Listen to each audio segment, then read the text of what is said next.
جن کے ذریعے ہمیں ریموٹ کنٹرول کیا جاتا ہے. یہ وہ لوگ ہیں جو دوسروں کے بیرونی ملکوں کے حکم پہ ہمارے فیصلے کرتے ہیں.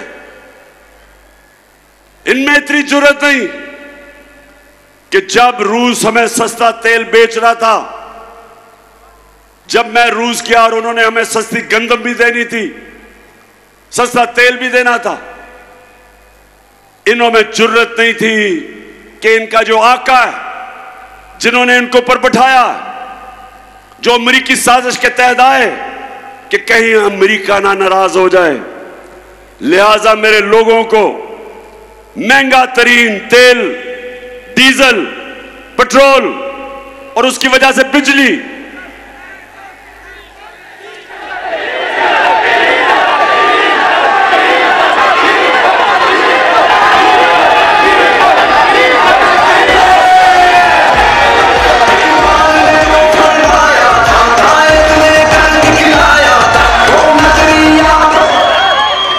تو ملتان ہماری کوشش ہے کہ ہم اپنے ملک کو آزاد کریں. سب سے پہلے ملک کے فیصلے پاکستان میں ہوں. ہم اپنے ملک کو اپنے پیر پہ کھڑا کریں. ہمیں کبھی کسی اور ملک کے سامنے ہاتھ نہ پھیلانے پڑیں کہ جب ایک قوم کسی اور ملک کے سامنے ہاتھ پھیلاتی ہے اس کی عزت نہیں ہوتی. ہرے پاسپورٹ کی عزت نہیں ہوگی جب تک ہم اپنے پیر پہ نہ کھڑا ہوں. اور میں نے ایک پورا پروگرام بنایا ہے کیونکہ جدھر انہوں نے ملک پہنچا دیا، جس طرح کے پاکستان کو انہوں نے 2 مہینے میں جو قرضے لیے ہیں، جس طرح قرضوں کی دلدل میں بھی گر رہے ہیں، ہماری معیشت بھی نیچے جا رہی ہے، ہماری انڈسٹری بھی نیچے جا رہی ہے.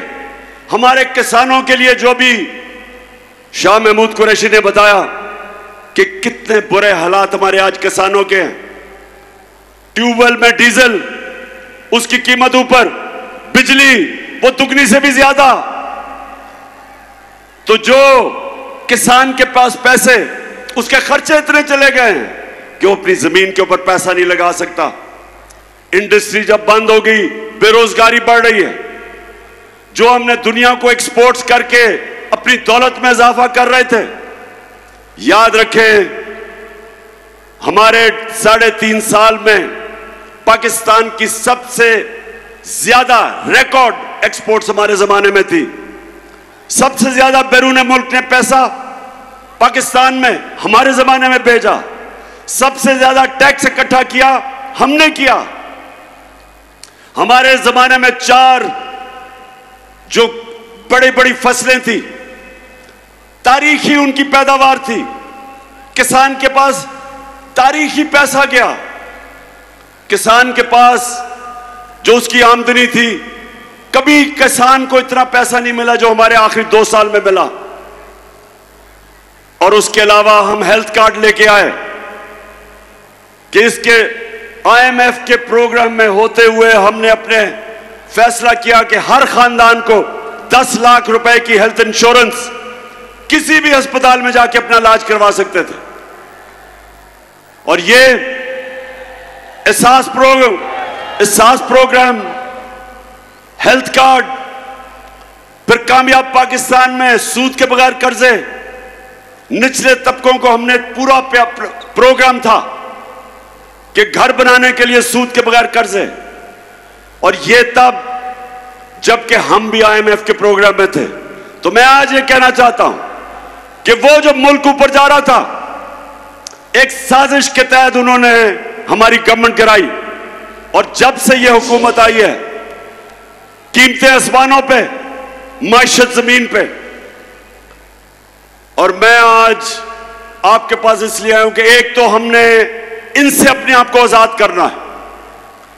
آپ سب نے میرے سے وعدہ کرنا ہے کہ ان الیکشنوں کے اندر آپ نے سب نے اس کو اپنا الیکشن سمجھنا ہے. اپنے بچوں کے، اپنے آنے والی نسلوں کے لیے آپ نے ان سب کو شکست دینی ہے. ملتان آپ تیار ہو؟ بتائیں مجھے. اچھا ملتان، میں ذرا آج آپ سب کو تفصیل میں تو بتانا چاہتا تھا کہ سارا دن میں نے آج عدالت میں گزارا ہے، لیکن کیونکہ ابھی کیس چل رہا ہے اس لیے اس کیس پہ تو میں بات نہیں کروں گا، لیکن میں اپنے سارے پاکستانیوں کو آج بتانا چاہتا ہوں کہ یہ میرا نظریہ ہے، یہ میرا ایمان ہے کہ جب تک اس ملک میں قانون کی بالادستی یعنی کہ انصاف نہیں ہوگا یہ ملک ترقی نہیں کر سکتا. جب تک اس ملک میں ہماری عدالتیں آزاد اور مضبوط نہیں ہوں گی، جب تک وہ انصاف نہیں دیں گی، پاکستان چھوڑے کوئی ملک ترقی نہیں کر سکتا. ساری دنیا میں اپنی عمر میں پھرا ہوں، ساری دنیا تقریباً دیکھ لی میں نے. ایک نتیجے پہ میں آیا ملتان کہ خوشحال ملک اور اس ملک جدھر غربت ہوتی ہے صرف ایک فرق ہوتا ہے، خوشحال ملکوں کے اندر انصاف ہوتا ہے اور غریب ملکوں کے اندر ظلم کا نظام ہوتا ہے، جس کے متعلق حضرت علی رضی اللہ تعالیٰ نے کہا تھا کہ کفر کا نظام چل جائے گا، ظلم کا نظام نہیں چل سکتا، ناانصافی کا نظام نہیں چل سکتا. ہمارا سب سے بڑا مسئلہ کہ طاقتور کے لیے ایک قانون، کمزور کے لیے دوسرا. میں نے 26 سال پہلے سے اپنی قوم کو ان کی تربیت کرنے کی کوشش کی انصاف کے اندر، کیونکہ میں نے برطانیہ میں جو نظام دیکھا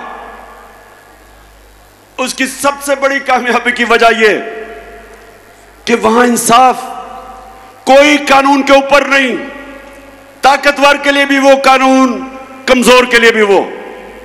ہمارا ملک کا المیہ کیا ہے؟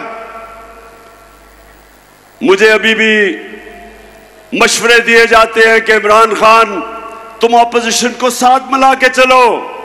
جب میں حکومت میں تھا، اب کہتے ہیں کہ حکومت اسمبلی میں چلے جاؤ، ان کے ساتھ اکٹھے بیٹھ کے معاملے طے کرو. پاکستانیوں میری ایک بات سن لیں آپ، میرے نبی صلی اللہ علیہ وسلم نے جب فتح مکہ کی تو انہوں نے سب کافروں کو معاف کر دیا، سب کو معاف کر دیا. لیکن جب ان کے پاس ایک درخواست آئی، انہوں نے کہا، ان کے پاس آئی کہ جی قریش کی لڑکی نے چوری کی ہے، قریش کی لڑکی ہے، ان کو سفارش آئی کہ اس کو معاف کر دو.